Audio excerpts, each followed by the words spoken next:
Hello. How are you doing? I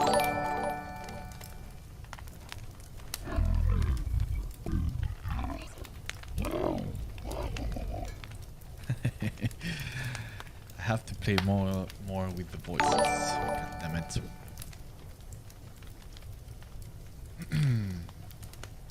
All right. So I hope that you can hear me fine. And yeah, let's continue with our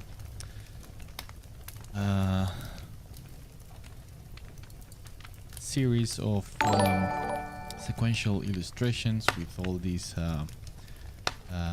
grim stories on the background. Still haven't figured out what is the story with this guy, but yeah, this would be like the presentation kind of the character, and then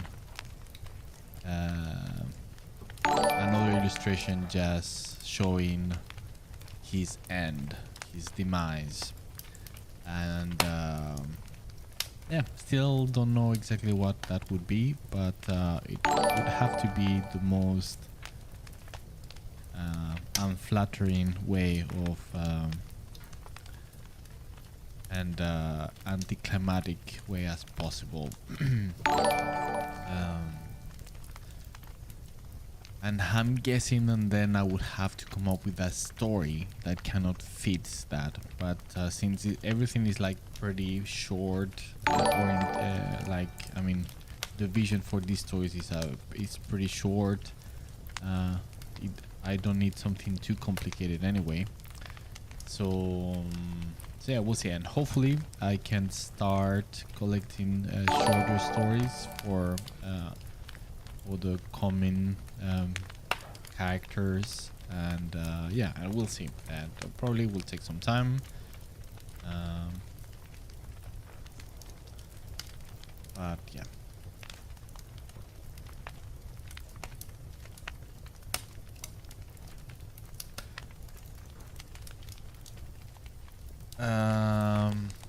Let me see. Sorry that I'm missing the chat. Hello. Yes.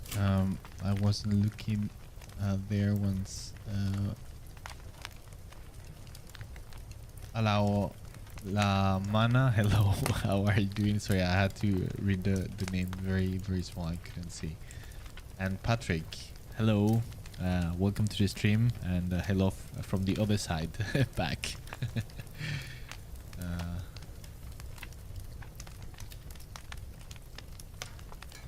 Okay, so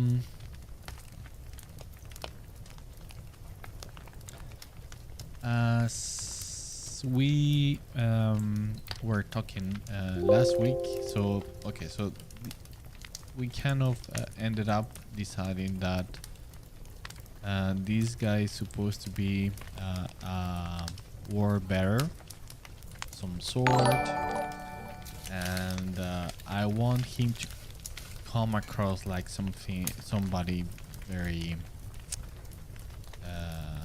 with a big ego, like a lot of hubris, and I want to transmit that in this image, right? Because this is the presentation,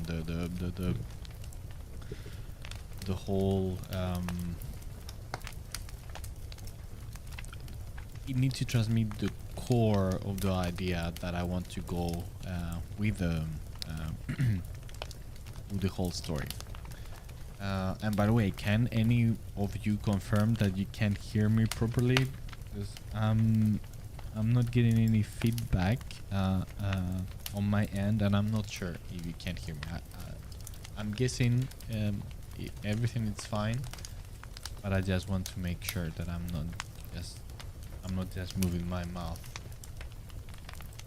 Okay, John Lemon. Awesome. Thanks. And welcome to the stream. All right. So yes. I managed to spend some half an hour before the stream continuing a little bit from where I left it last week, and this is where I'm at, but I'm still not convinced. So most of everything that I'm gonna be doing, I'm guessing, is just trying to come up with a pose and that I feel works, and make all the volumes to work as well. But I'm mostly obviously more concerned or focused into the narrative aspect. So everything fits within that idea. Patrick, you can hear me and the fire. Fantastic. So yes. So yeah, let's see.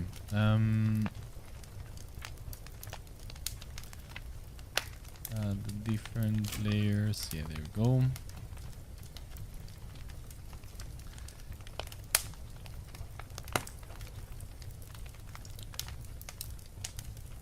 Why is this not? Because it was this other layer, of course.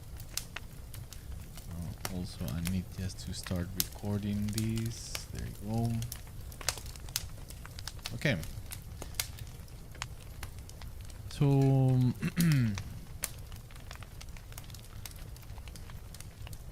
I'm thinking he is carrying some sort of maul. I think it fits like this classic or archetype of the word bearer, having like a big maul instead of an axe or a hammer. So I mean, one of the things with this series is like, since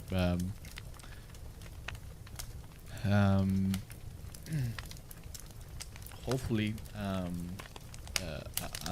I would like to do quite so many of them.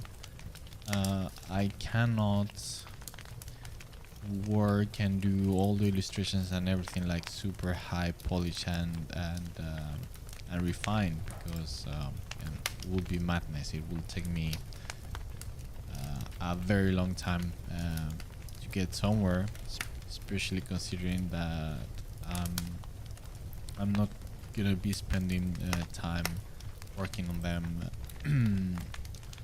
outside the stream. So I need to consider and take that into account, and probably everything is gonna be tilting towards like a rough and very sketchy looking.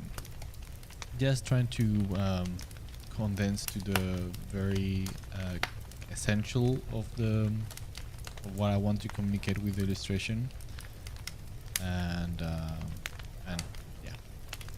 At the same time, it's quite fun exercise as well, since that's kind of what I tend to like myself. And I get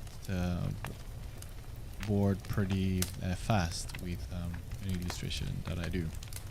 So yeah.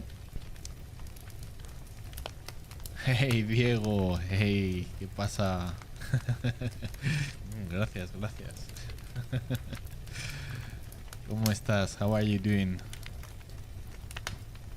Like I always say, for you that don't know about Diego, he's an absolute beast of an artist and illustrator, and very well versed on the Warhammer 40k universe as well.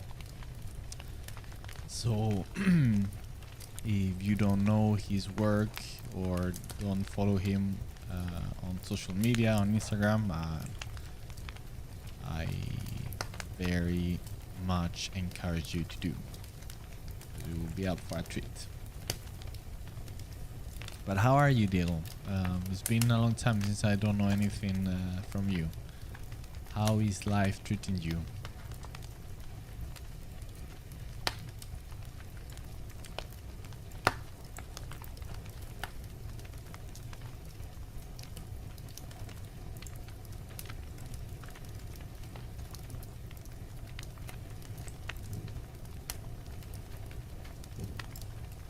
Lucius, hello man, how are you doing? Welcome, like always. Diego working here, listening to your fire chat. Nice. How cool is it what you are doing at the moment, Diego? Probably you are under NDA, so you don't need to go into details, but is it cool? Are you enjoying it?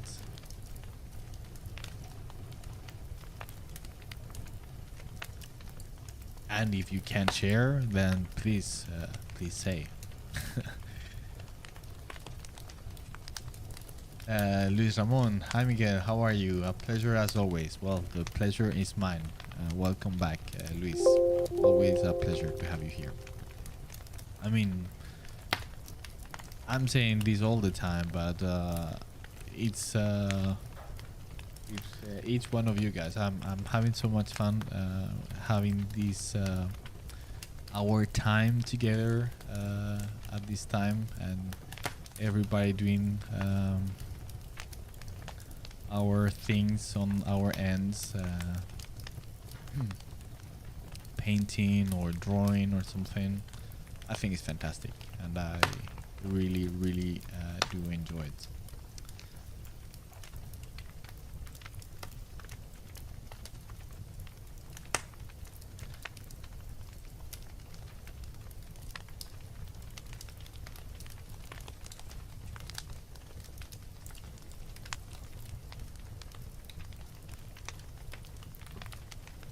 Diego, I'm blushing here. Well, it's the truth, man. So what can I say? Yeah, I haven't been posting much because I'm working way too much and nothing really gets released. So one day I will find the time for my own live streams, I hope. Yeah, man, you should go back to it. But I also know that it can be I mean, if you are, we are so busy, sometimes it's very difficult to get into the to find the time and energy for that, especially if by live streaming we end up doing the same thing that we do during the rest of the day, which is painting, right? So yeah, I totally understand. But yeah, man, I mean, if you had a good time doing it, I think you should. At least the way I do it myself is just I take this not as I'm continue painting and therefore I'm not having a break from work, but it's more like, yeah, it's like a hangout with all of you guys while we do some things, and so it's kind of swifting my brain. So it's not so much about painting, but just about hanging out.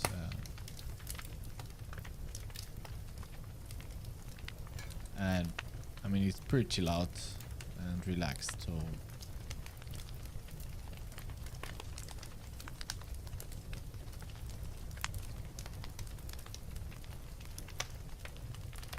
and talking about nerdy stuff that I love. About the very important subject of Space Marines and Warhammer 40k lore and stuff like that, or anything else really. Of course, since I'm mostly doing Warhammer 40k fan art during the stream, yeah, I think it's natural that we end up talking so much about it, but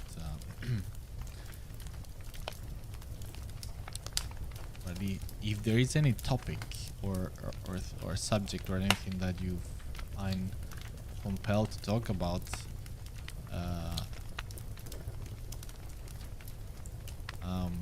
please feel free to shoot,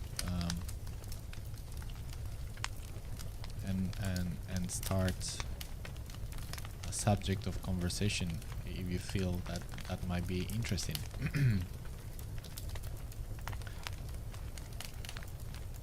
Talking about that, I'm thinking, have you guys seen the latest video release for Dark Tide? Have you? I posted it on the on my Discord, by the way, if you haven't. It's more like a teaser, more than anything else, about mood and story.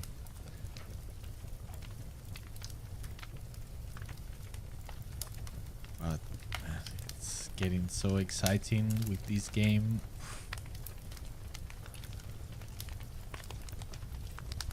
And I think I mentioned it several times already during the stream. So I do apologize if I'm repeating myself, but I cannot state enough how much fun I'm having working with this project. And now it's been for almost 3 years now that I've been involved with the project Dark Tide, and I feel so fortunate because it's a dream project. I mean, I haven't had this fun ever in my entire professional career. I mean, this is by far the absolute best project I have worked with, hands down. And the guys there are absolutely amazing, and yeah.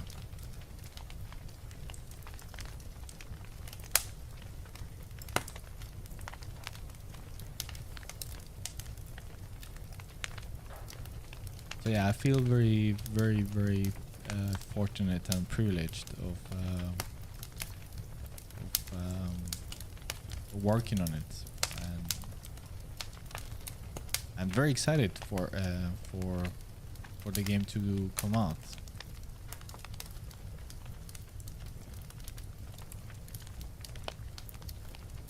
The only thing that I'm a little bit concerned is that it's gonna be released in September, and I'm not sure if I'm gonna be traveling by that time, and that means that I will not be able to play from the very beginning.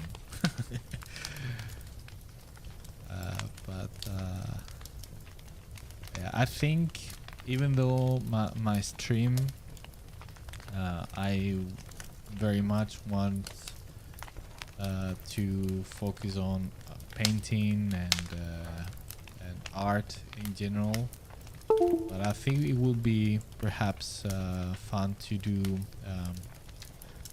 a few streams playing the game. And I can talk a little bit about the development and some stuff. We'll see. I don't know. Just thinking out loud, but I think it's gonna be super fun, and I cannot wait for it to be released.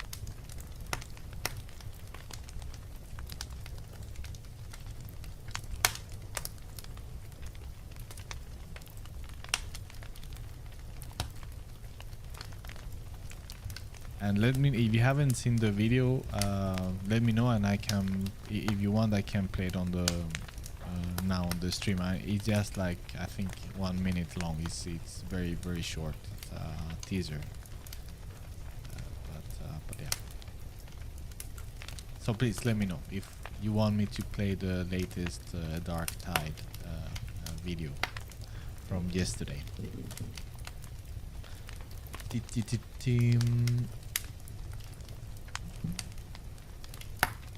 Mibird, hello, just eating some chicken nuggets.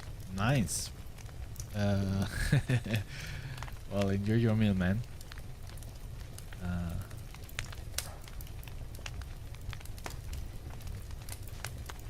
I'm quite full at the moment, so I'm not jealous.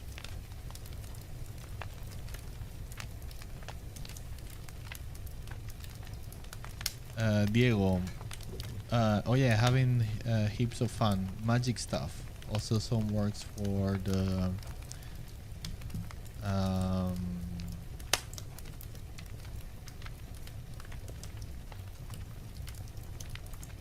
GOT.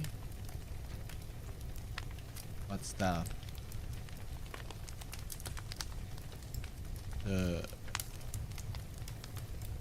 I know I should know, but it's just like I'm having a brain fart at the moment. What is it? Juan Toledano, buenas noches. Hey Juan, muy buenas, welcome. Well, now that we have here the beast and of Juan,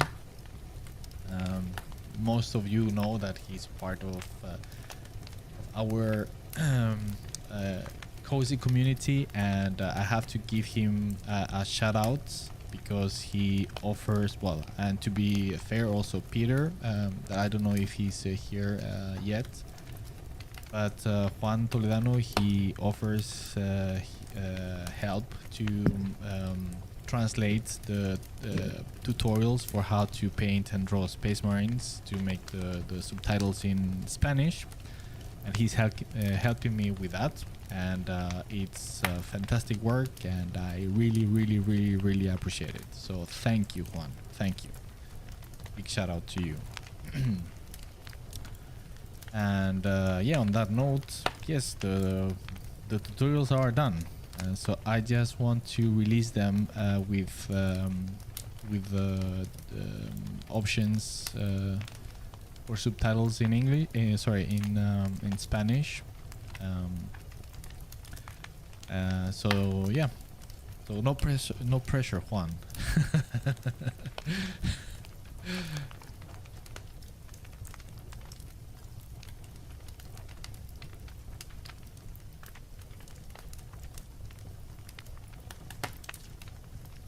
Diego, speaking of busy, how do you do that now that you are a hot papa? Well, I don't know about the hot part, but tired papa, I think that for sure. I mean, not hot, but tired papa. Well, just, I mean, it is the timing, so at this time it's no problem because Lord Commander Dante is sleeping, so it's fine. I mean, for some months now I had to be on the lookout, and after some time I will have to be on the watch out while I'm doing the stream, but it's fine. So and since I'm still not sleeping that much, so I had to kind of reschedule the timing and the days. I don't know if you remember that before I used to stream during the Saturdays and much longer, but because of that I had to just reschedule and just put everything on Tuesdays and during the evening. So instead of 3 or 4 hours, just condense it in just a short stream instead.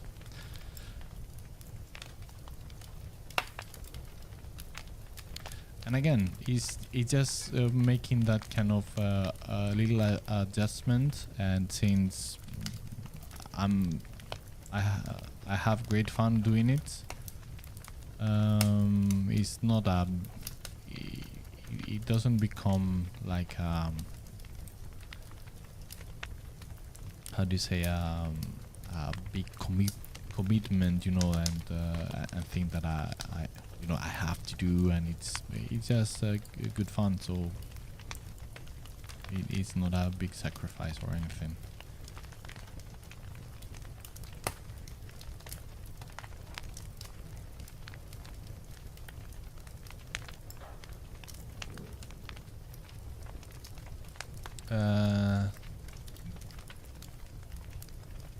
Luis, I really like to see you drawing. That is a pleasure itself, but also it's so cool to share time with you and all the people and improving tips and listening your thinking, opinion and experiences about different topics. Well, Luis, man, you are such a sweet guy. Thank you. Same wise, again, going back to this topic of the live stream, I really enjoy talking to you guys, and it's to be honest, I mean, this is a format or a medium that it has taken some time to get used to, because I liked a lot to talk to people and to listen, and it feels very weird this way where it's just me talking all the time, and I get bored of hearing myself all the time, so it's a little bit not the best way of communication. So the fact that you guys have to just write on the chat and it's just me talking all the time, but yeah, that's what it is, and it is okay, I guess. So it's taking some time to get used to that.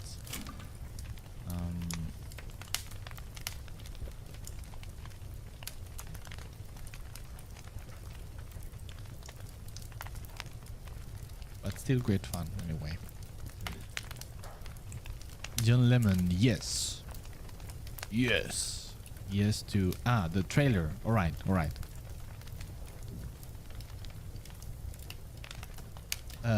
Luis, this time your streams become gold time to me. Nice, Luis. That's very that's fantastic to hear.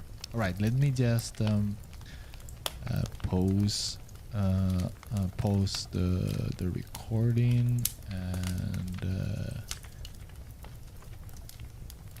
just let me just do this just in case I mess up something and show something that I shouldn't.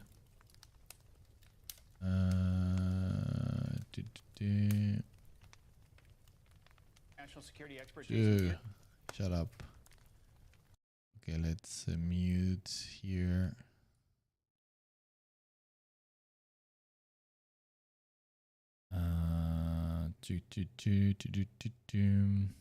Here it is.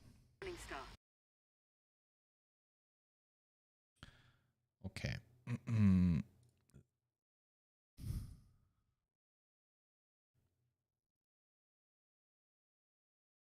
Well, what you see is not that important because it's like I said, it's just like a teaser, and it's more about mood and story. So there's not so much to see, but more about listening. So yeah, there you go.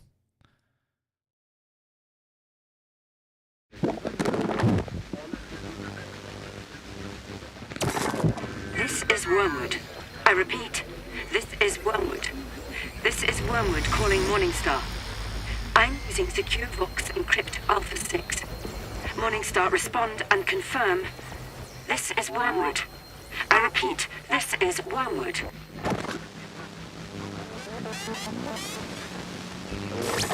Initial report begins. I have reached Atoma and am now embedded in the main hive, Tertium Prime.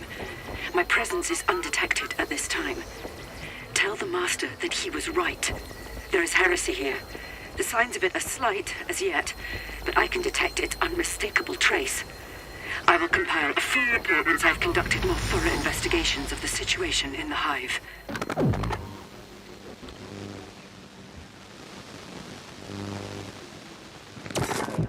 The Vox transmission signal is bad.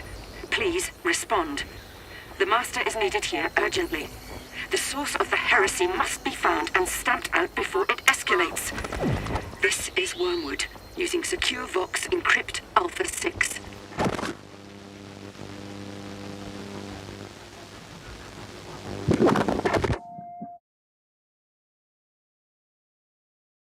There you go.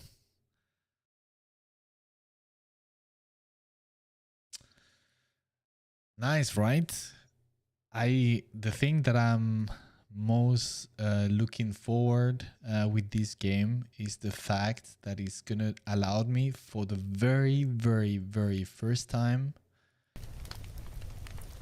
have an immersive experience within the 40k universe and kind of taste a little bit of the fantasy of being one character within this universe, right? So I'm so much looking forward,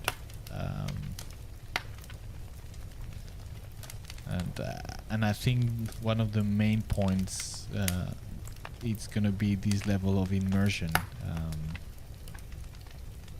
So because most of all the games out there has been RTSs and kind of like more action third person, but not from first person, right? I think the one was like the one with the Space Hulk Deadwing. Well, no, of course we have the latest, this one with Necromunda, right? Sorry, still I haven't played it. Even though what I saw when people were playing, like the environments and stuff like that, were pretty cool. But I think with my most humble opinion, I think it's not to the level of what Dark Tide is gonna be.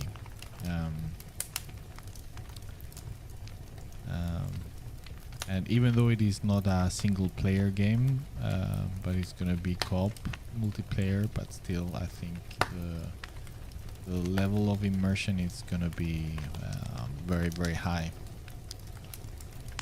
and really living that fantasy in this case of well, I'm not gonna say anything just in case I am getting into muddy territory.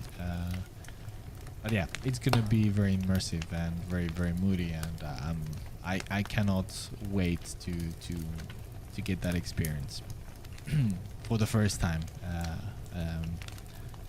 because I haven't been. I mean, that's the way I could put it. I have never been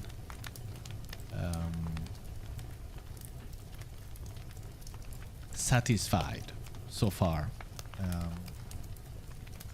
in that regard. Every single time I had to make an effort just to imagine what it would be to be under the skin of somebody in these situations, right? So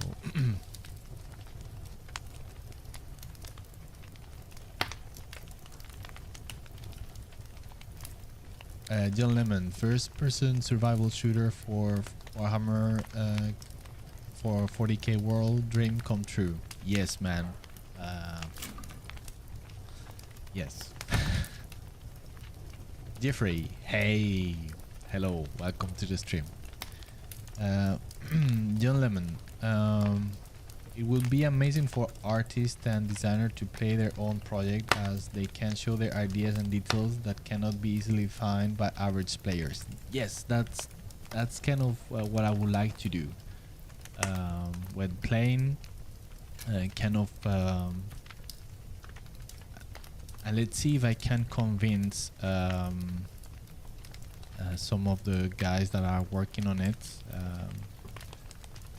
Let's see if I can convince them to play together, so and to have like an open discussion or something of that kind. We'll see. I mean, because of course all these things are always kind of delicate, and in terms of maybe the marketing team want to have a say into all these type of things, and yeah, well, who knows. But if it's not that official, at least I would like to do that on my own, and and share a little bit of my experience of the creative process that I have that I'm going through during the development of the game, from a very limited position as well. I have to say, since I'm not part of Fat Shark, but just as a outsider. But still, yeah, it's been almost 3 years now. So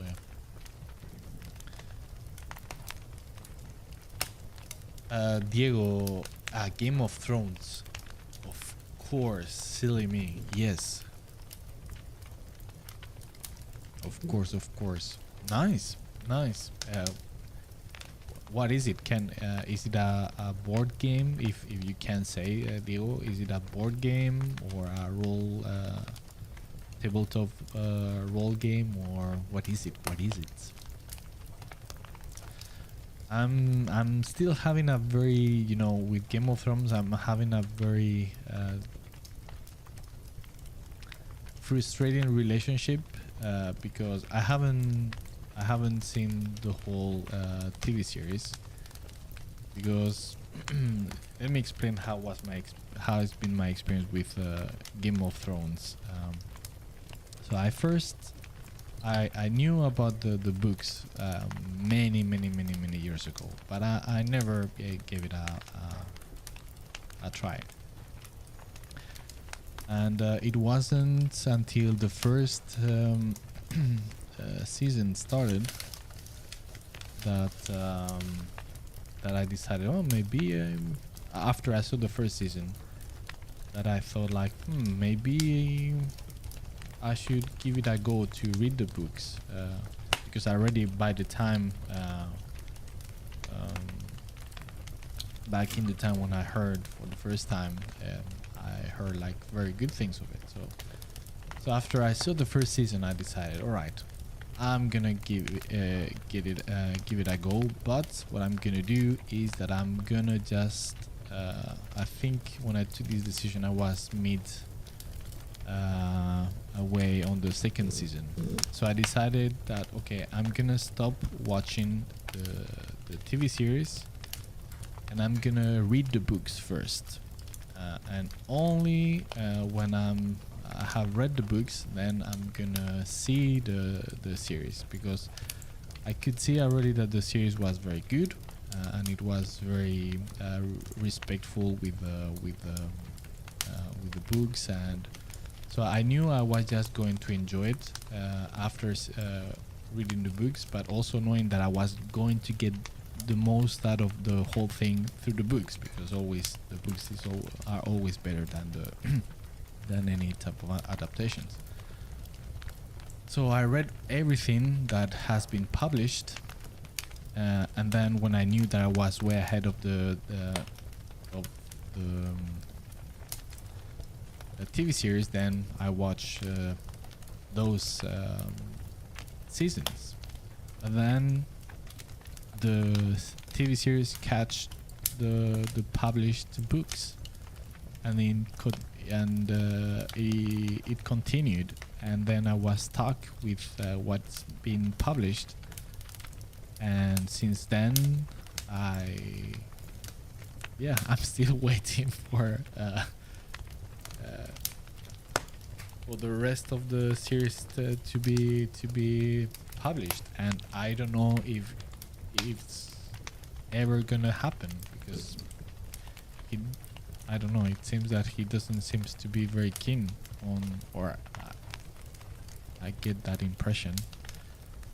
So I don't know which was the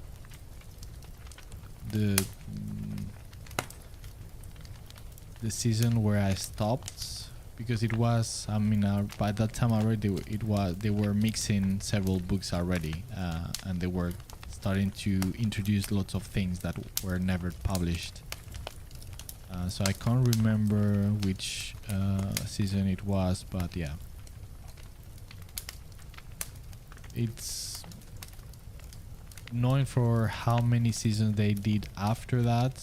I'm way behind, and it's very frustrating because I absolutely adore the books. I think they're absolutely brilliant. So it's have a very sour sweet relation with the whole Game of Thrones, more out of frustration than anything, because I definitely want to know how the whole thing continues, but yeah, it's very frustrating.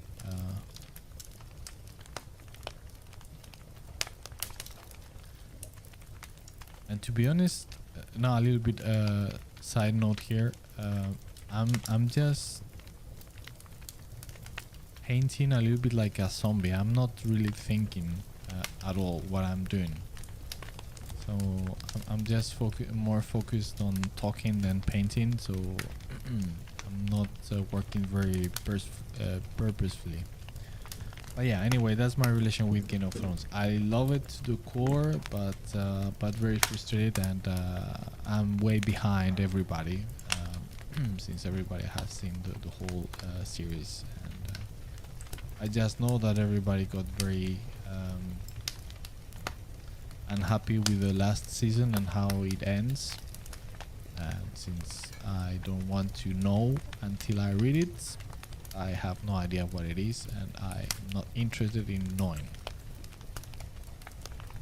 So I definitely don't want any spoilers, because again, I absolutely adore the books.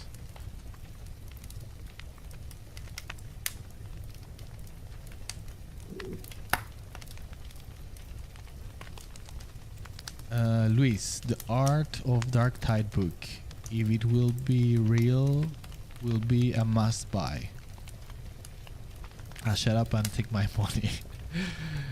And of course the game. Yeah, that would be fantastic. I would love something like that to happen. Because, well, I have done a shit load of work, and some of them are pretty cool, and of course they are never gonna be seen unless they decide to publish something of that kind. So I would definitely love that to be the case, and of course, because there is so many other amazing artists there, and yeah, I think it will be quite a miss if they don't do it. So yeah, I'm completely with you, Luis. I would love that to be real.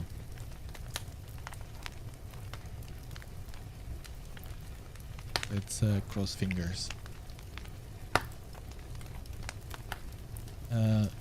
JMC, hey Miguel, nice to see you live. Nice to see you around. Welcome to the stream. John Lemon, the first moment I saw this trailer, it gave me a backroom like horror vibe. Yeah, man, it's and I have no idea how many they have planned to release, but I know there are several ones, and I only know that because of the number 1 that they are showing on the on the video. So it's gonna be like like some backlog of some kind, and yeah, we'll see.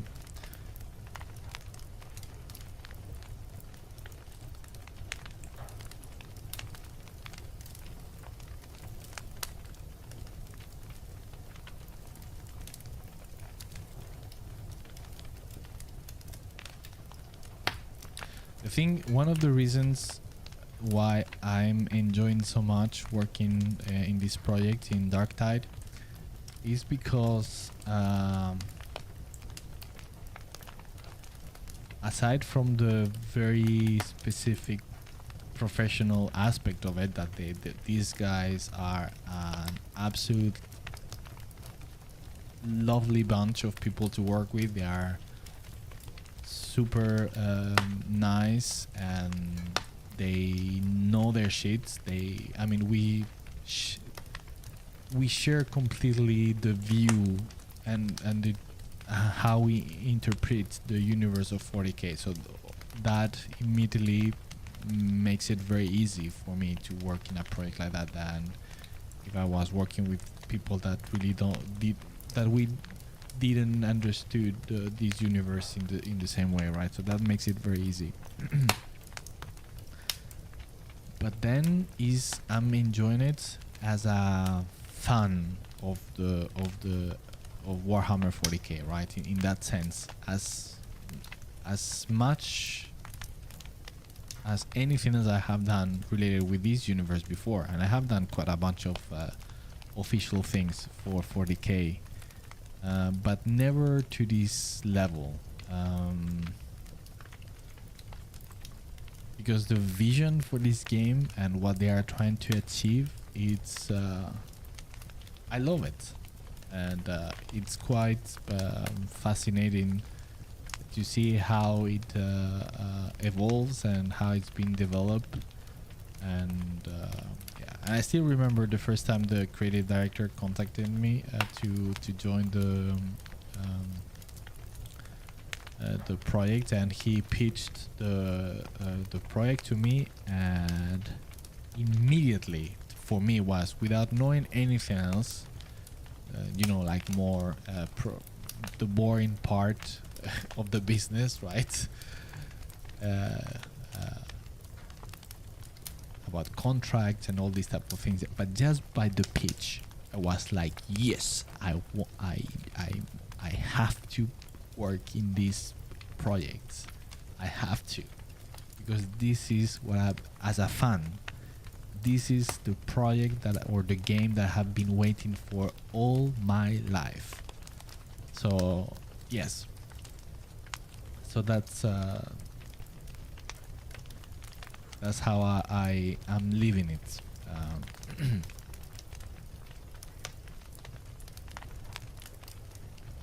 And also with all these challenges as well, which I'm enjoying it immensely. And I'm trying to, I'm not getting into any details because of course you have to understand that I'm still, the game is not released, I'm under NDA, so I cannot talk about any details or hinting anything. So I'm just talking very general about things and more about my experience in very general terms.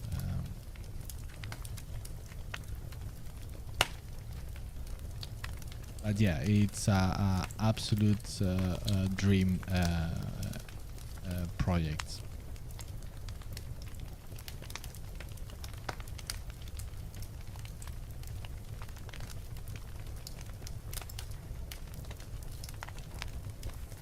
And of course I cannot know what is gonna happen once the game is released and how it's gonna be received, etc, etc.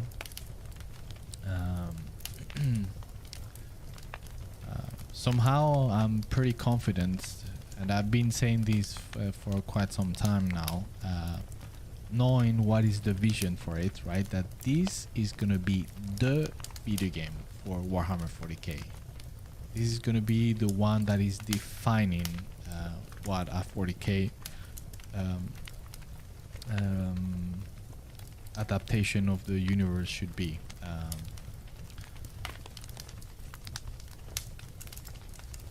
And yeah, so and I hope that the game is well received, and it is a success. I think the team really deserves it.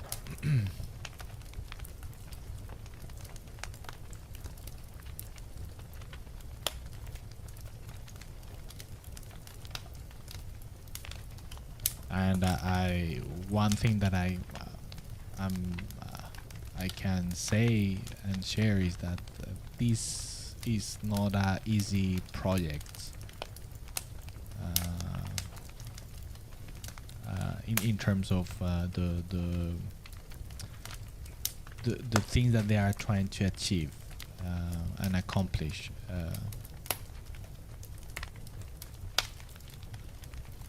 Maybe not so much from a like purely, this is a completely personal opinion, but maybe not from a purely video game point of view, in the sense of like something, you know, like groundbreaking type of video game, because of course there's been plenty of games similar type of gameplay features and stuff like that, but groundbreaking in the sense of trying to make a faithful adaptation of what really means to its core the universe of 40k, because that hasn't been achieved, in my humble opinion, yet. Perhaps to my satisfaction. All right, so as you know from talking about these things, that I'm extremely picky, except perhaps with the project of the Astartes short films by Siama. And because there are plenty. Then speaking purely about video games, there are plenty of Warhammer 40k video games that I love, but it still was kind of, let's say, Dawn of War 2, that I think is an absolutely brilliant game. Still falls into a little bit the cartoony side of adapting and representing the universe, and it's an RTS, so it's very detached and it's very gimmicky.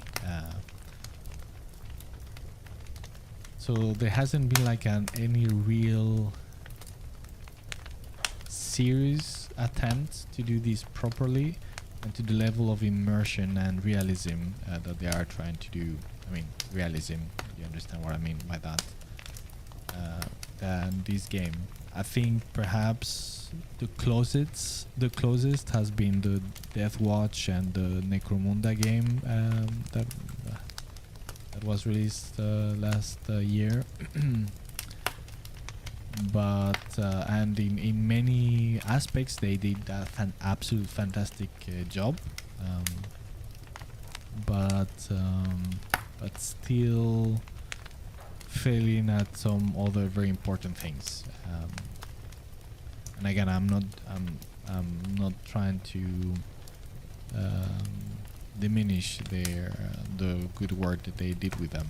Anyway. Another fantastic video game, in my opinion, was the Space Marine game.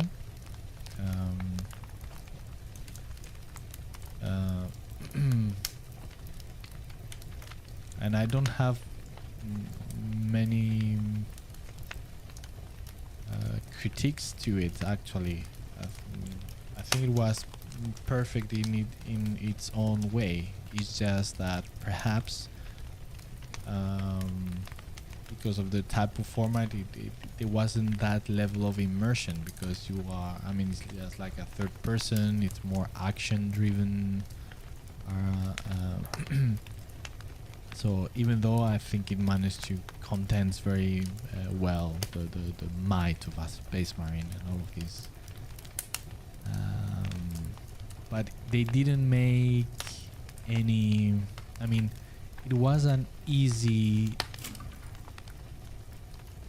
job to do, because they went with on easy mode, right? It was about Space Marines and about just war and battles and orcs, so it was very simple in that regard. Nothing bad with that, but from the perspective that I'm trying to describe, right?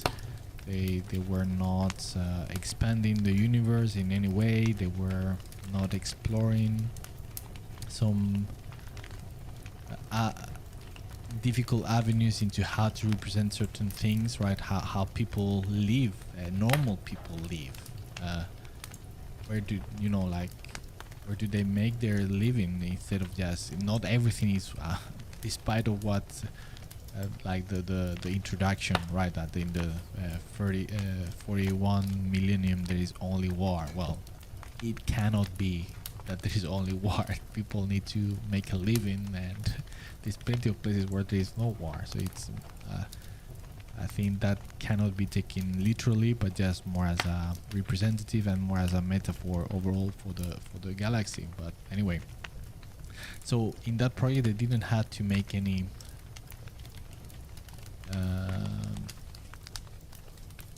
they didn't have to deal with those things, right? And so therefore that's what I mean by being the easy mode type of adaptation. But with Dark Tide is not the case. Yeah, so it's pretty difficult and challenging project to work on because of the task at hand and the vision for it.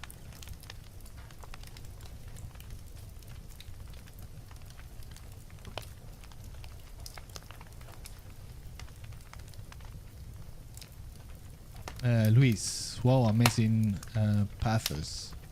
We want to see more. Nice. Well, fantastic to hear, Luis. Diego, yeah, there was Fire Warrior, yes. And to be honest, that one was quite okay for when it came. Very, very buggy. Well, I mean, there were plenty of, I mean, at that time, that was kind of very common. But that was like the earliest attempt at doing something of that sort. But I mean, yeah, that was, I think that was for sure the very first first person shooter set on the on the 40k universe. But to be quite frank, I mean, that was a very bad pick. Just like a Tau as the main protagonist. I don't know. I mean, I'm never been a big fan of the Tau. But yeah, I never thought it was very compelling in that sense.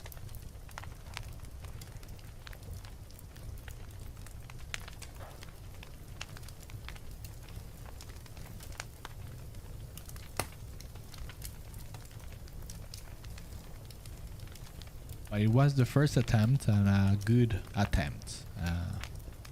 I give them that.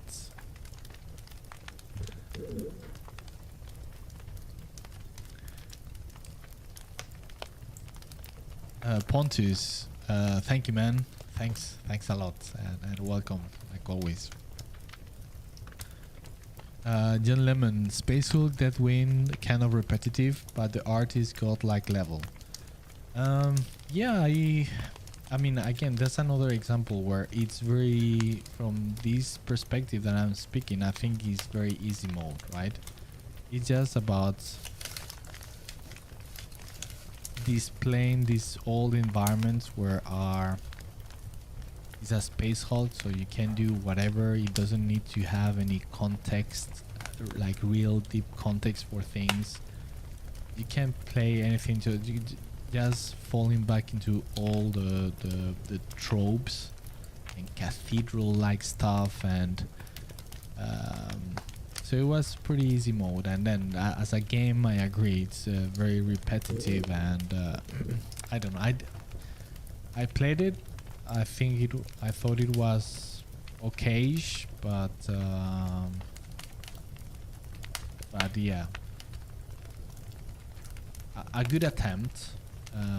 But nothing more than that. And again, I'm being extremely picky, and I mean, I'm talking mostly as a fan. that I'm very, very annoyingly picky with these things.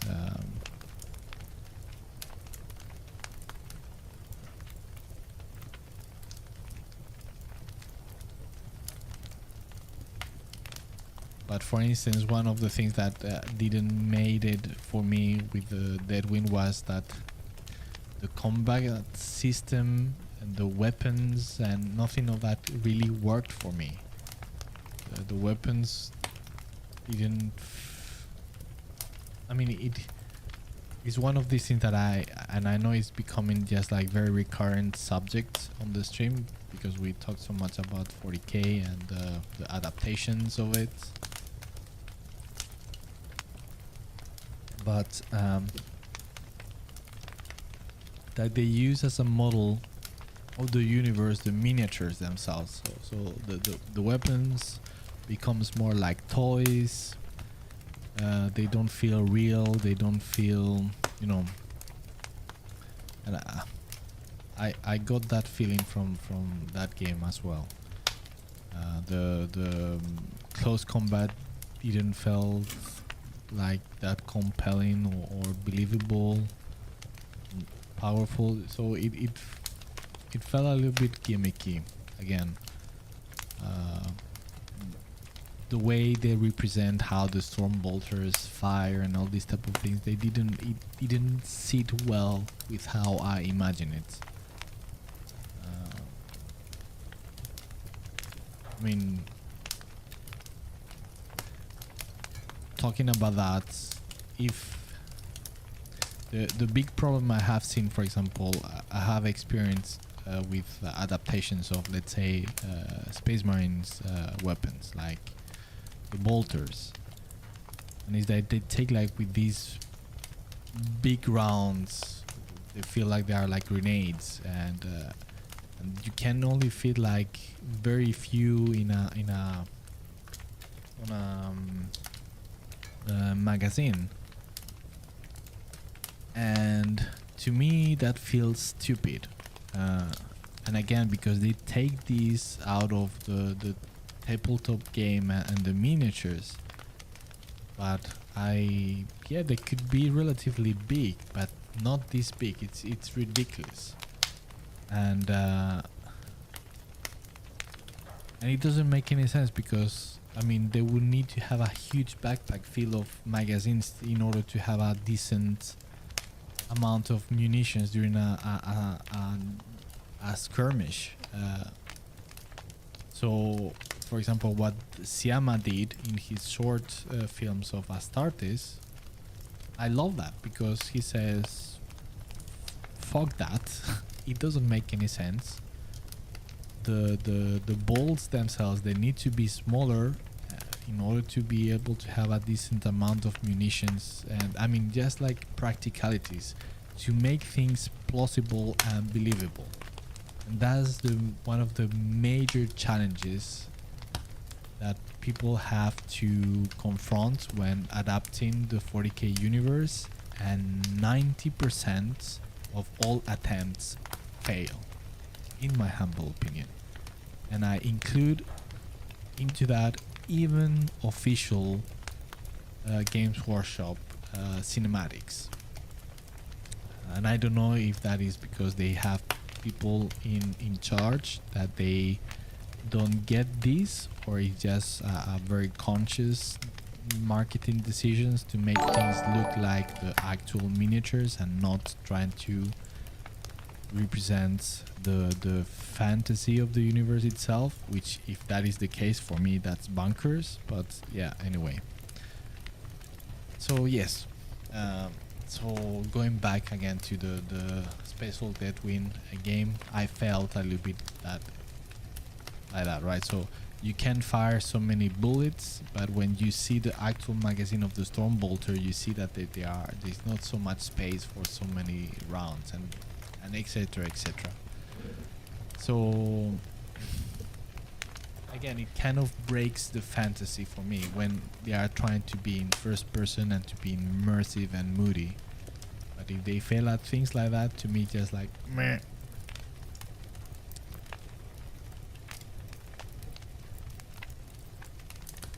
Oh my goodness, I get so fired up with these on these nerdy rants. Sorry.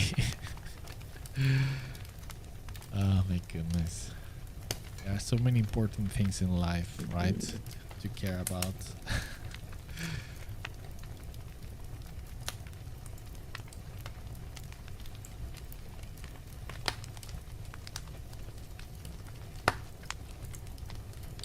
But yeah, I feel, I mean, stupidly passionate about these things. I don't know why, but I cannot avoid it.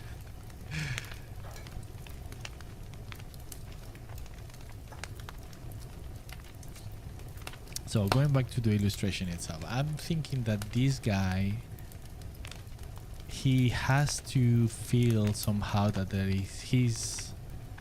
has a very big role to play on the big schemes of things on the galaxy, right? He's some sort of messiah or apostle of some kind. He has a very big role to play. So he needs to display that somehow. It cannot be just like a random space marine, but I need to display on him certain elements and props that kind of signal that he is special, that he feels he's special, he thinks he's special. And maybe once I come up with the proper story, perhaps even he's been deceived to believe that he is special. But yeah, what could be a good anticlimactic end for him? A very underwhelming end for this mighty champion of the dark gods. And again, the idea with him is not that he is actually not mighty and that he hasn't achieved. He is. I mean, the idea is that he is actually a mighty champion, that he is supposed to achieve great things. And he has done great things or horrible things, depending from which perspective you put it.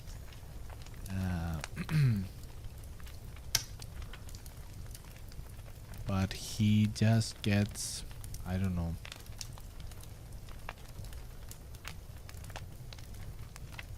killed by a random piece of shrapnel.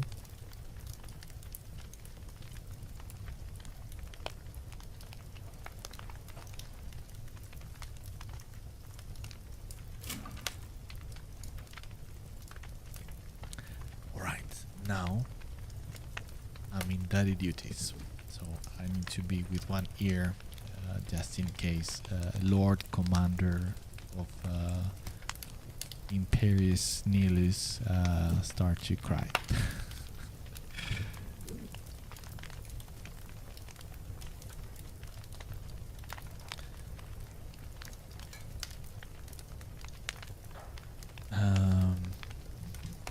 JMC, before I go back to work, I have a question. How do you go about learning all the fundamentals for concept art digital painting?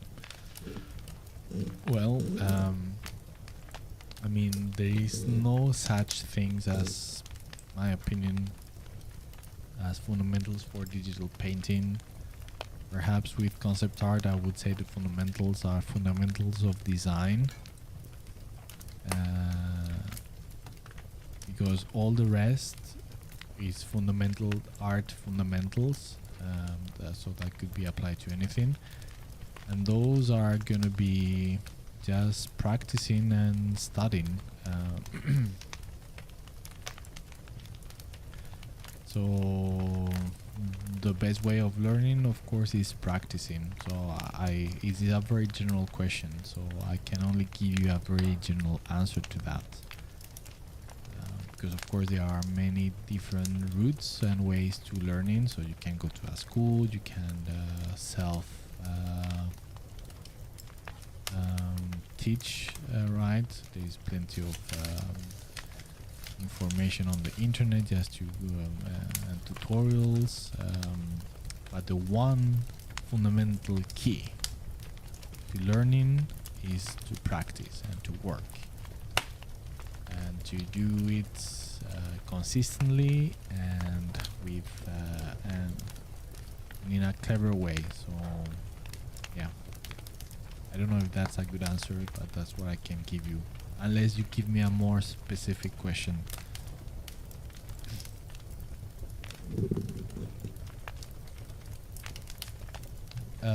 Diego, the Game of Thrones book is a lore plus art book. Nice. I think it's called Blood and Fire or Race of the Dragon. It was announced some weeks ago, so I guess it's fine if I talk about it. Alright, nice.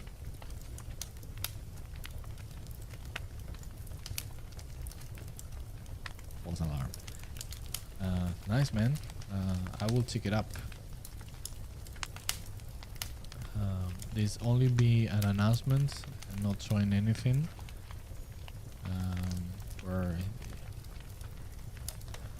But yeah, the thing again with going back to my relation with the Game of Thrones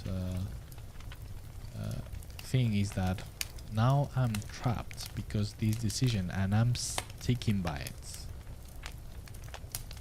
I don't want to get exposed to anything because I don't want to get any spoilers, and I know it's silly, but the things I liked and then enjoyed so much the books, that I know that if I get exposed to any spoilers, it's gonna ruin that experience. And I'm holding to this hope that eventually he will publish the whole series of books. A side of me says that he's gonna die before he does that. but yeah. Anyway, so because of that, I'm never gonna expose myself to anything related to Game of Thrones, sadly. And I know it sounds silly, but this one of these is that I'm very passionate about, and especially if in this case some books that I really enjoy. I mean I think they're a masterpiece of writing. The books I think is amazing.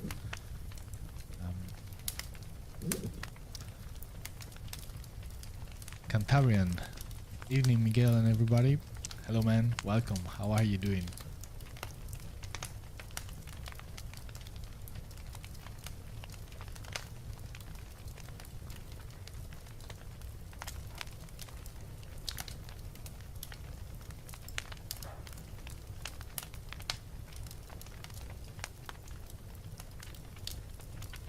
Diego, so happy for you being on that project. From what I have seen already, your work already shows through. Thanks, man. Well, the thing is, to be honest, of the things that they have shown, it's so little that and I cannot say, but yeah. You haven't seen anything yet.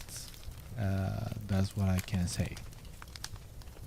I mean, just think that, 3 years working on a project takes for a lot of work. And I mean, the team they have is amazing, and I'm just a very tiny part in it. So it's definitely is a team effort.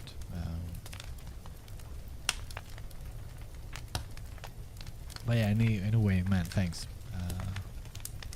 It's once again, I'm having the time of my life, professionally speaking, with this project. It's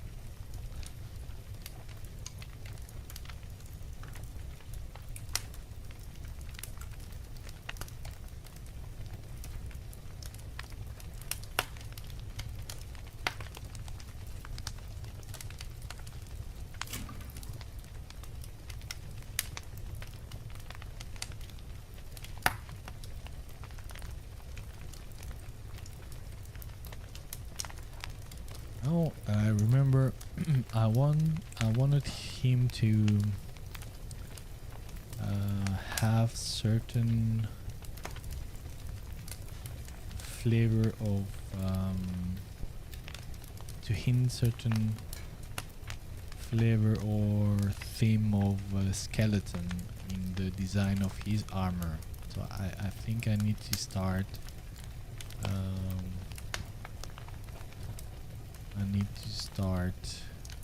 hinting in that direction. And still with some chaos vibe to it.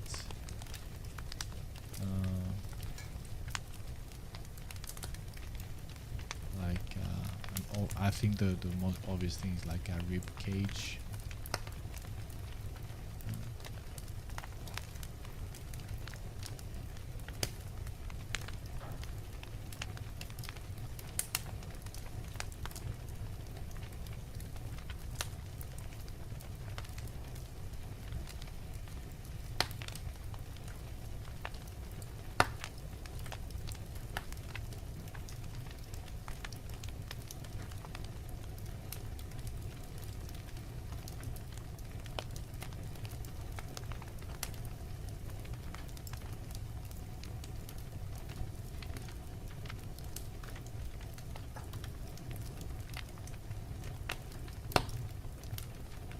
I mean, I need to be careful. I mean, with all this playing around with the design is always like finding this thin line between coming up with certain new visual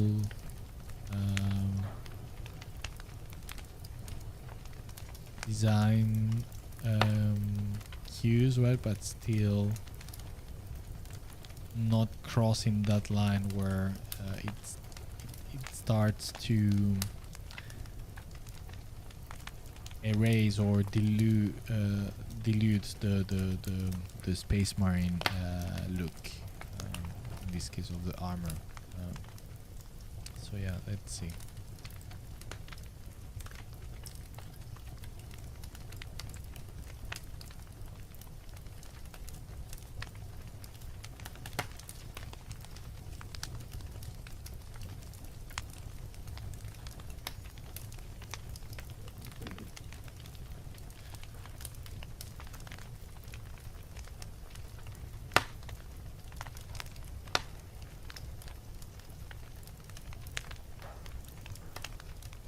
Patrick, falling into a 5-kilometer crevasse on some ice world and getting trapped under a few million tons of ice.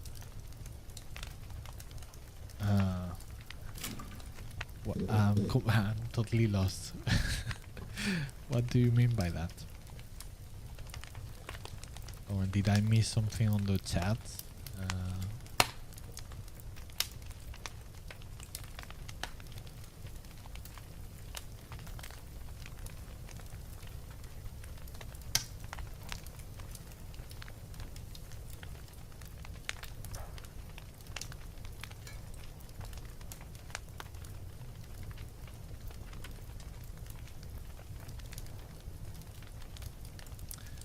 Also, I mean, now that I'm thinking, so word bearers, they are very keen and they are supposed to interact a lot with demons or demonic entities. I feel that there should be some of that on his armor displayed.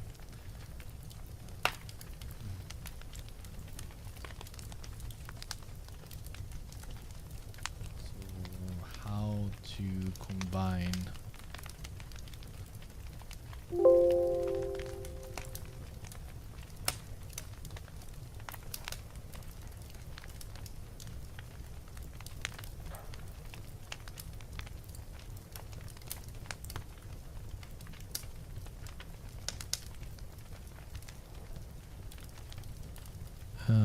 Lucius, maybe he should fall out of a dropship door when it hits some turbulence. Yeah.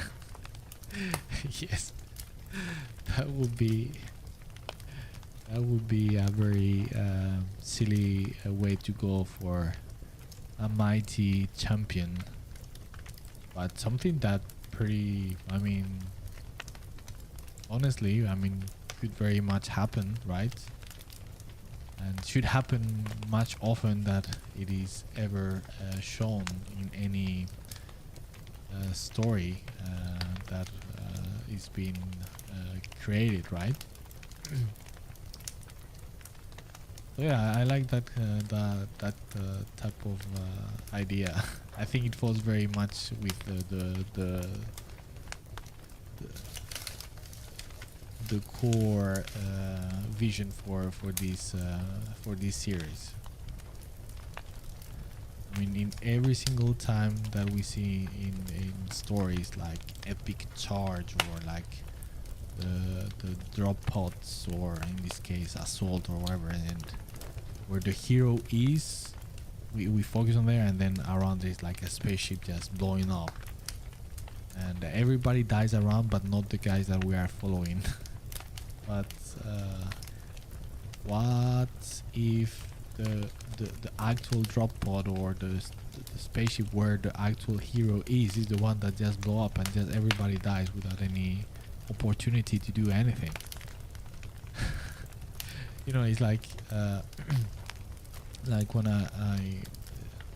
when people think about, yeah, I don't know, I mean, just taking it to like the real world, like, yeah, I don't know, let's say like a green beret, or like a, I don't know, like a Navy SEAL for the Americans or something like that, where there's so much prize, but yeah, so much, so tough training and so many sacrifices and so much promise of what they are supposed to do in the battlefield. And let's say that you spend several years training and sacrifices and doing through very hardcore shit to become a Navy SEAL, and you are insanely good soldier and everything, right? And you get deployed to war, you get your chance, you never get to the front because, I don't know, you get to your let's say your base, and let's say, I don't know, like there's a mortar attack to the base, and it happens that the one of the mortar grenades land in your tent and you are dead. You never I mean, all of that backstory, all those sacrifices, all those kills that you gain ends in nothing. Right? So that's a little bit what I want to go for with this series.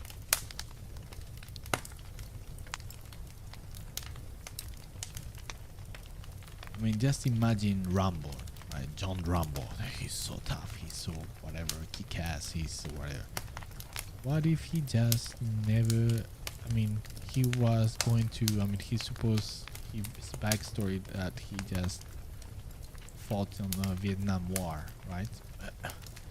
What if when he was being deployed there, the airplane that he was taking him from the US to Vietnam had an accident when landing, and everybody on the plane died, including Rambo himself? There you go. And that's very likely to happen to anybody, right? It's a very plausible, it's a very real possibility that can happen to anybody. So why is never, I mean, of course, they don't show that in these type of stories because then there's no hero, then there's no story. But I want to show that part of the that those never told stories, because I think they are very grim and very much fitting the universe. I don't know. So yeah, that's a pretty cool idea.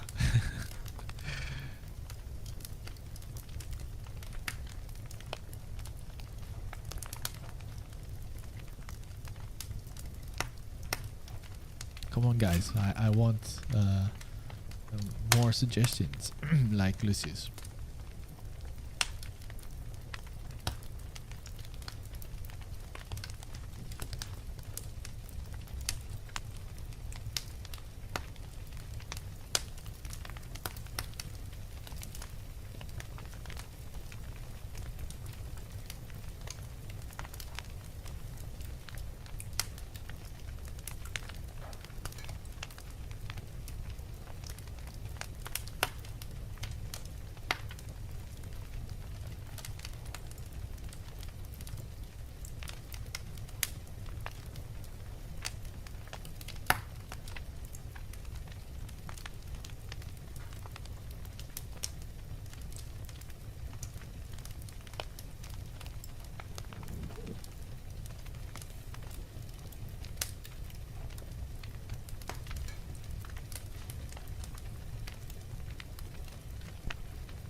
Ewik or Ewek, God or not Taco Bell could kill you.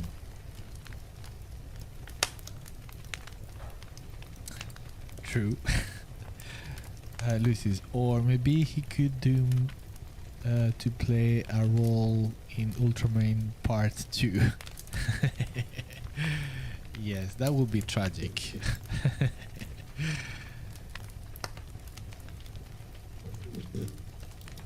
Juan Toledano, are you thinking in a legion for this Chaos Marine, or is more a generic trader marine?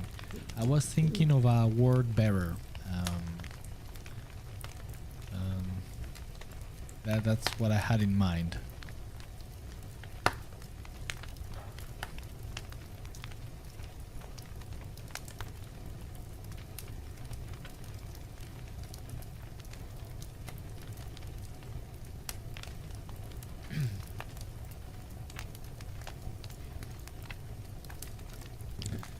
Patrick, this crowd is funny. You guys are great. You are great, Patrick, but still, you have to explain what you meant before about the falling into the eyes and all of that. I'm curious what you mean.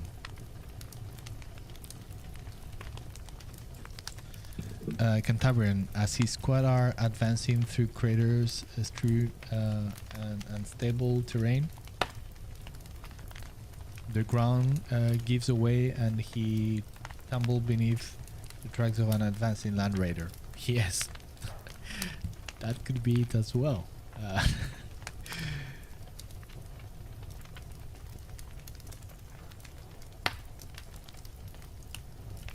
Yes. I like that idea too. I didn't thought about a land raider, but I thought about a titan that he just smashed or something of that kind.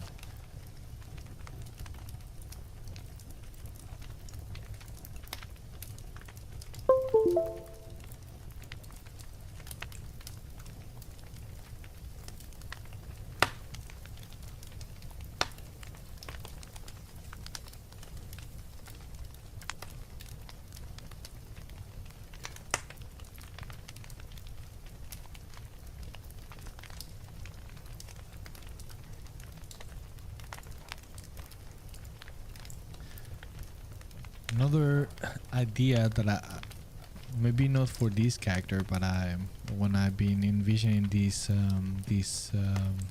mini project, was like people that, or heroes or whoever, that end up as trophies, right? Like those, like the skulls that I'm gonna put here, right? These skulls were somebody with their stories and wishes and dreams and unfulfilled destiny and etc etc. So that the whatever the character, he ends up like one of these kind of nameless piece of bone or something carried by somebody, or like hang into a vehicle or something. I don't know, like some Lord Inquisitor or some Space Marine champion.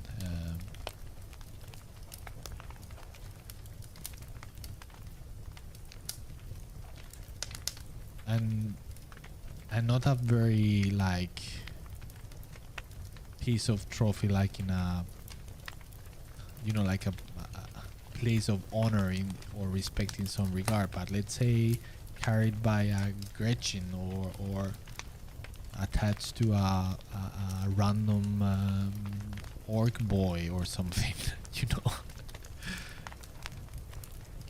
Not just by the I don't know, the orc, the wag, war, how is it called in English? Like a big orc boss. But at least you could say, there is certain flattering aspect to it, right? But if it's just a random orc carrying your skull attached to, I don't know, something, then yeah, it's more humiliating in that way.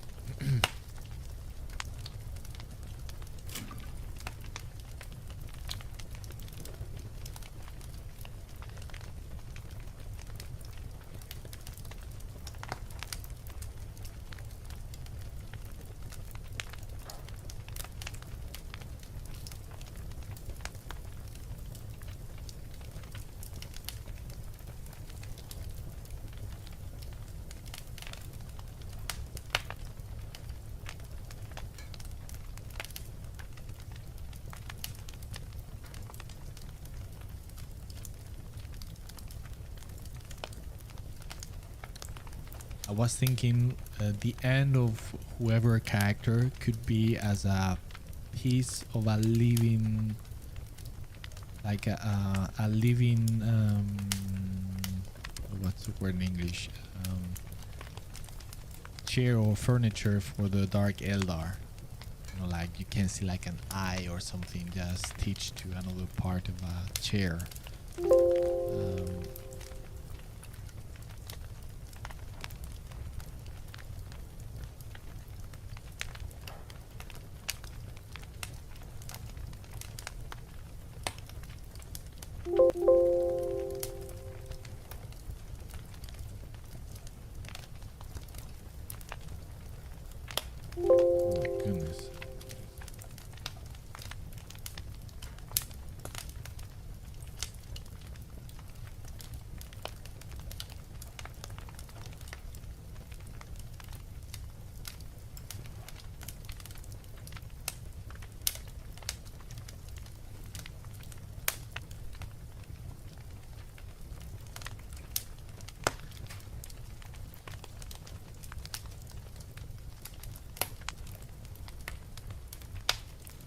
What if he is filled with skulls?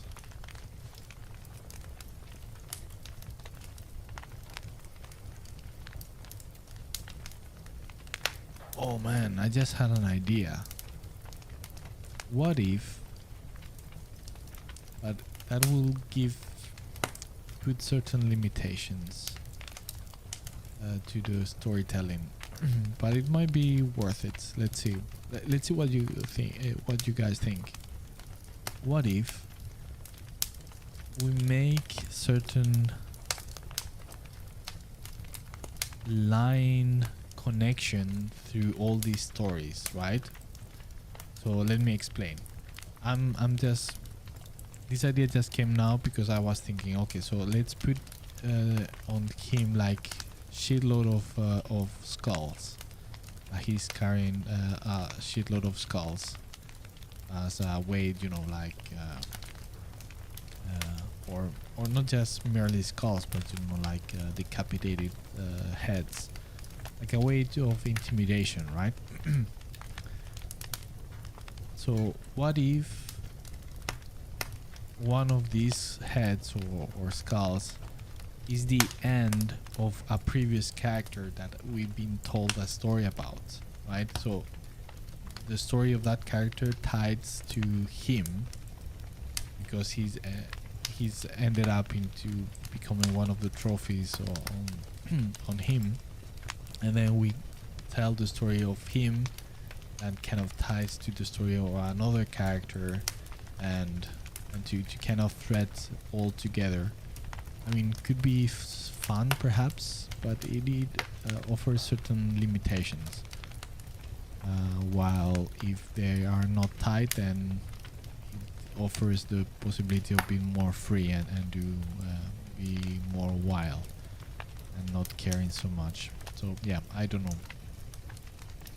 Any thoughts?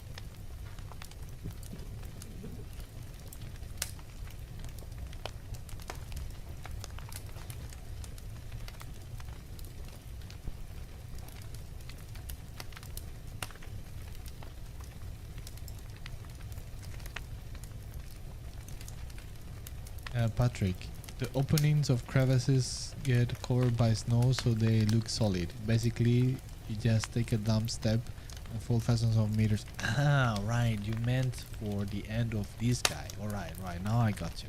Yes. Yeah, could be. Yeah, definitely. Yes.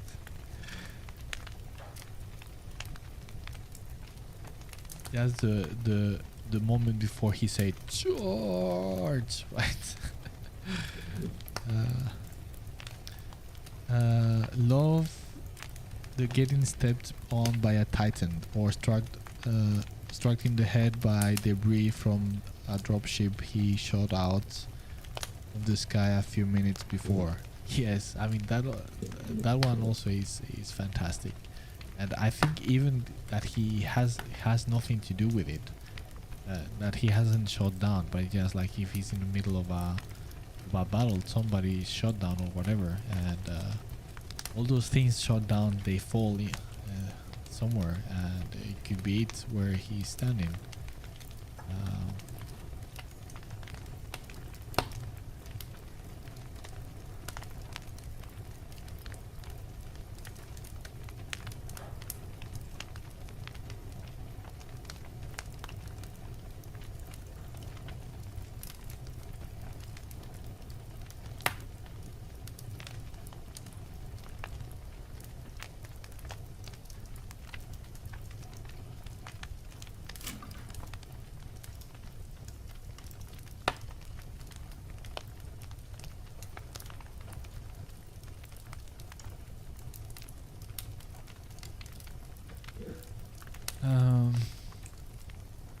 Lucius, he could choke on his own tongue during a speech before battle. Not sure if Space Marine can die like that. Well, okay, I think that would be going too far. I mean, to be honest, yeah, why not? I mean, that could be a very silly way to go.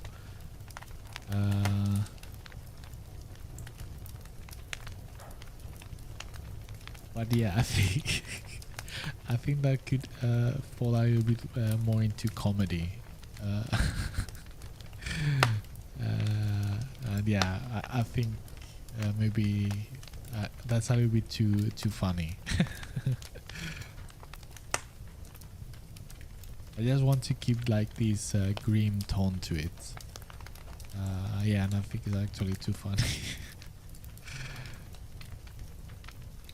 Where he has a stroke.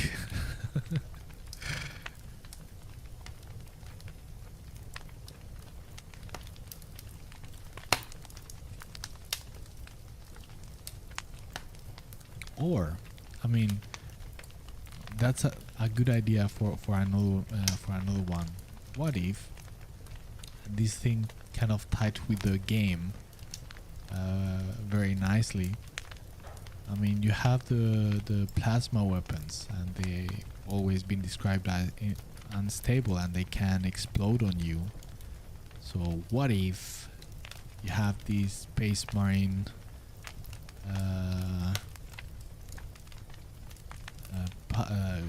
champion,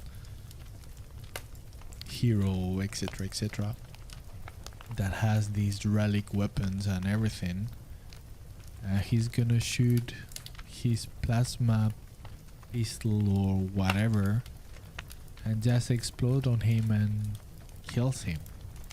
Just like that. It's like, too bad. You failed the roll with a 1 and you are dead.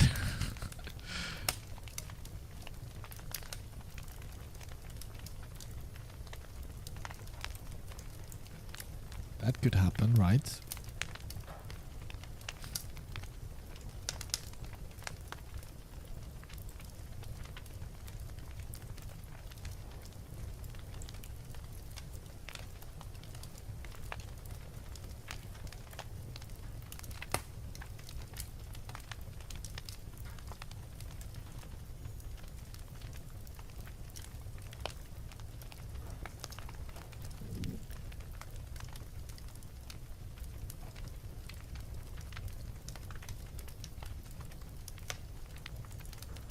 Cantabrian, perhaps the trophies don't need to be trophies mounted on armor per se.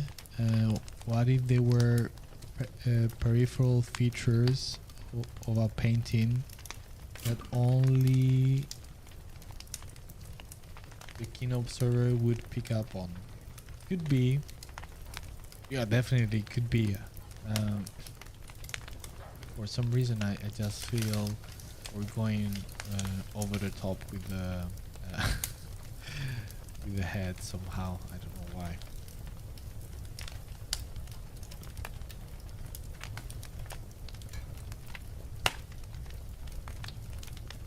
I mean, it could be actually a recognition element on him, that he's like some sort of headhunter, something like that. How he is collecting the the heads of all the saints, imperial saints, or holy people that he encounters on his conquests. You know, bishops, cardinals, and stuff like that.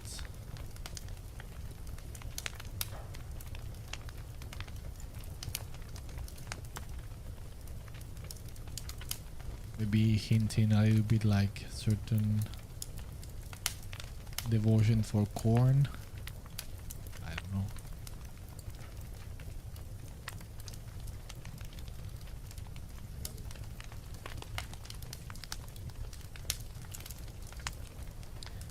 Cantabrian, say a limb could be at the current subject's feet, or a banner, etc.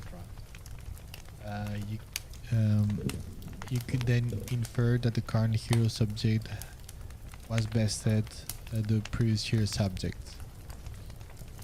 Yeah, definitely. The thing, maybe the issue that I would have with that approach is that that hero that was bested had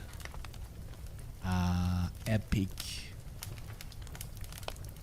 end, even though dying, but he still had a chance to of some so-called glory against that, in this case, a champion, right?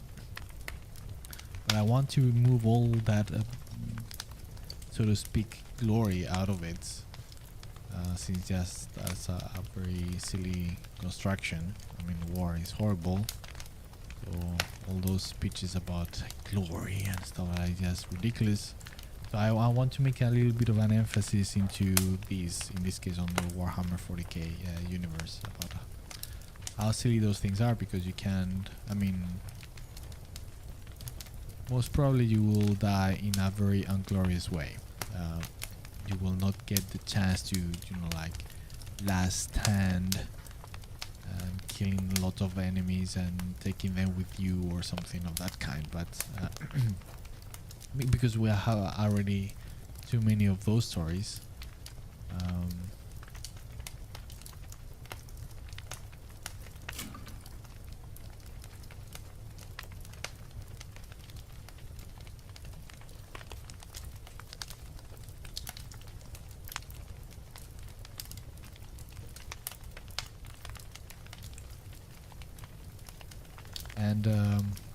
and maybe the only way that I could see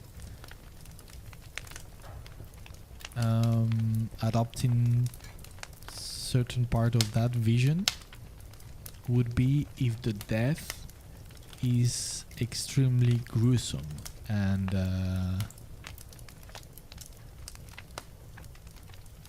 so it removes the appeal of a glorified death.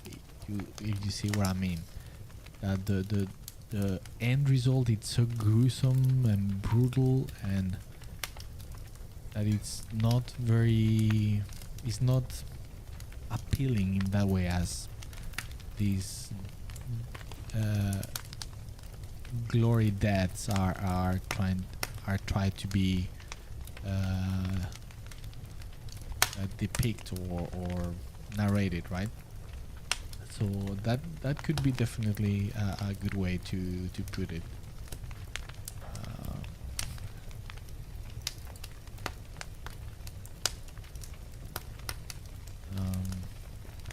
So maybe that so-called character or hero, yeah, he's defeated in this fight against another enemy, but how that character ends up is extremely brutal and horrible. Because that's also one thing that, I mean, it's never shown up, right? They say they never go into the details, and if you think about, that's a very important part of the reality of war, right?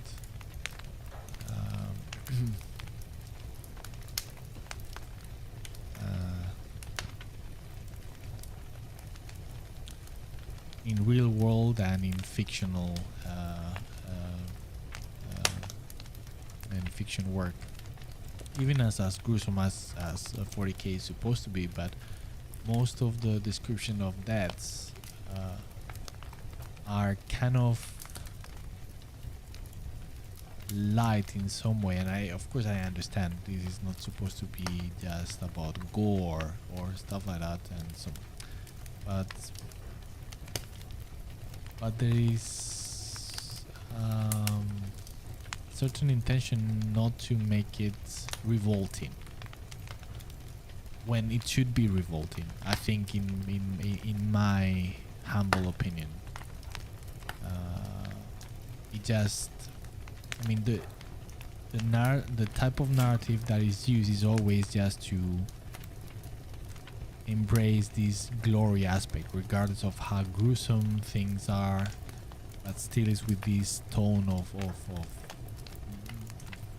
glory and legend, and I think it should be disturbing. I think because that's the true nature of war, right? All these tales are just a way to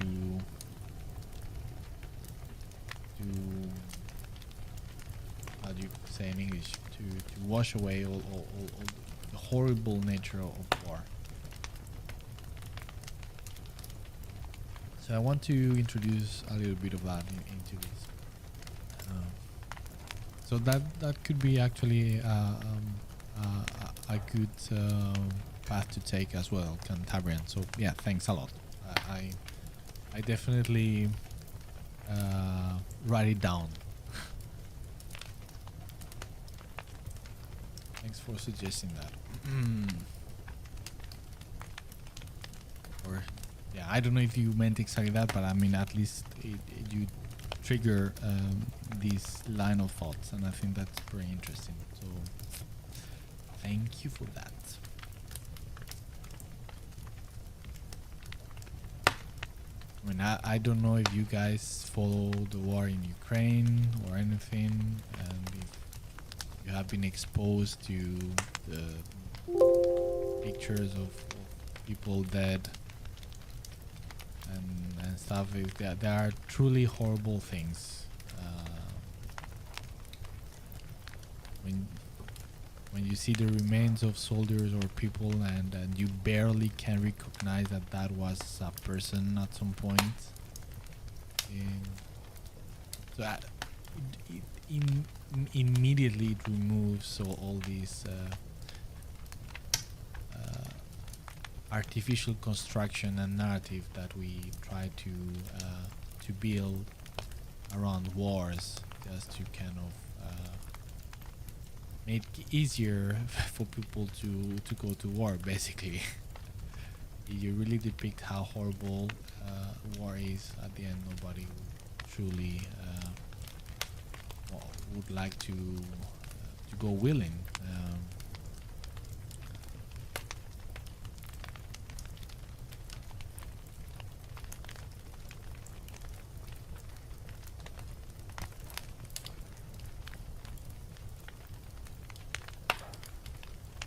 Could you imagine in some kind of recruitment campaign that instead of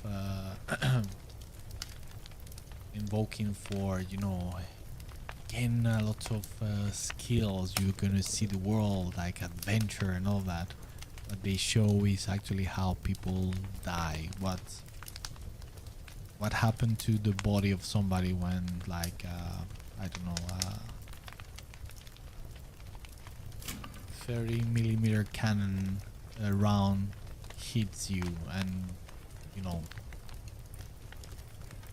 or what happens with all these type of absolutely horrible things. And so if they would display those type of things, I assure you nobody would go willingly to war.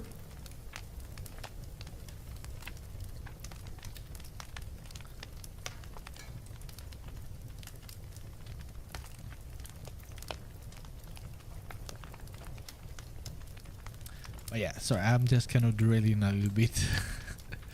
But I think at its core, that could be a pretty cool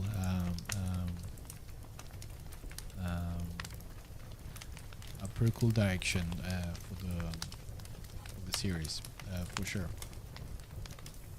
So I think maybe we could combine, maybe not always, but in some cases, I think we could combine both aspects. I think they are not exclusive of each other, so very underwhelming or anticlimactic, and at the same time very gruesome and very horrible way to go.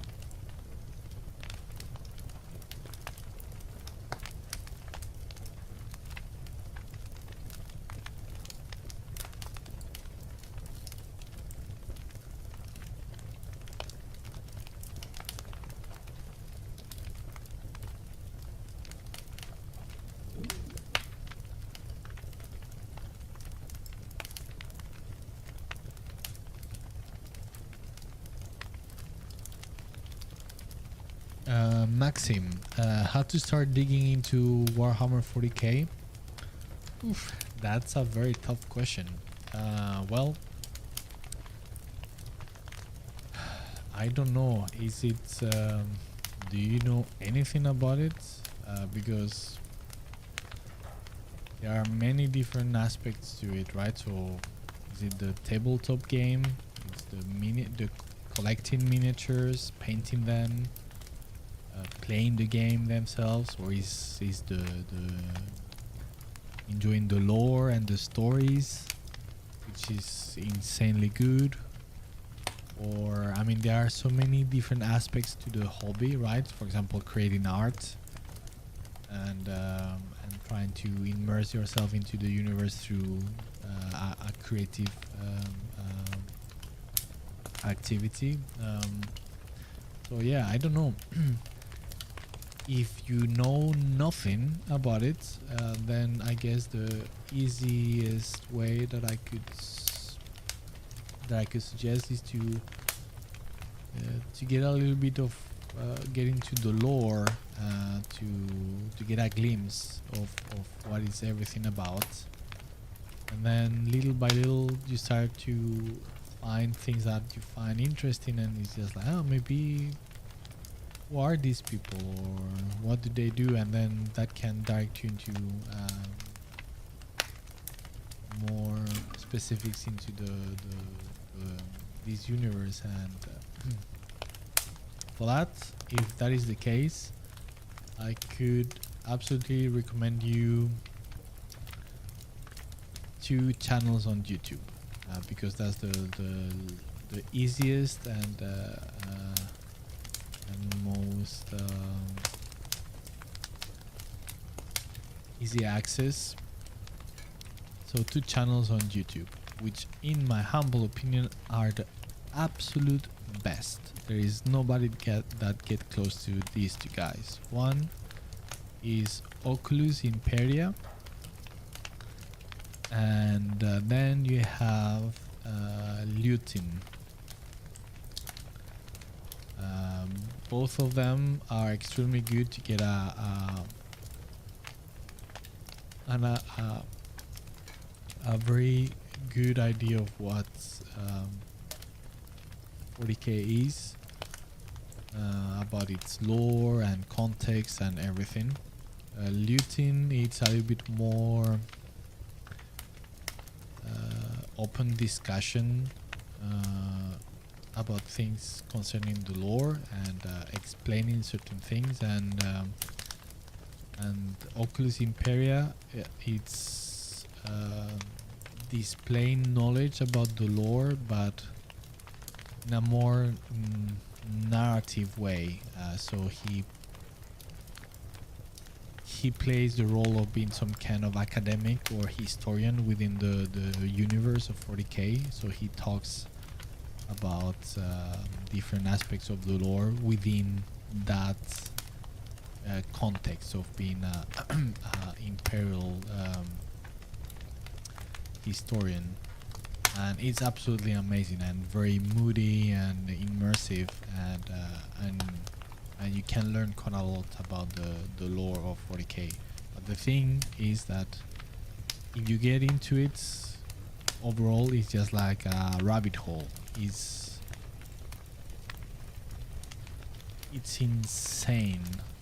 insanely complex and huge into the amount of things. So I don't know, I would just go there and play around, play videos randomly, because I don't have anything specific, any specific video to recommend, but just try taste a little bit here and there and see, and I think that's the best way to playfully dig into it.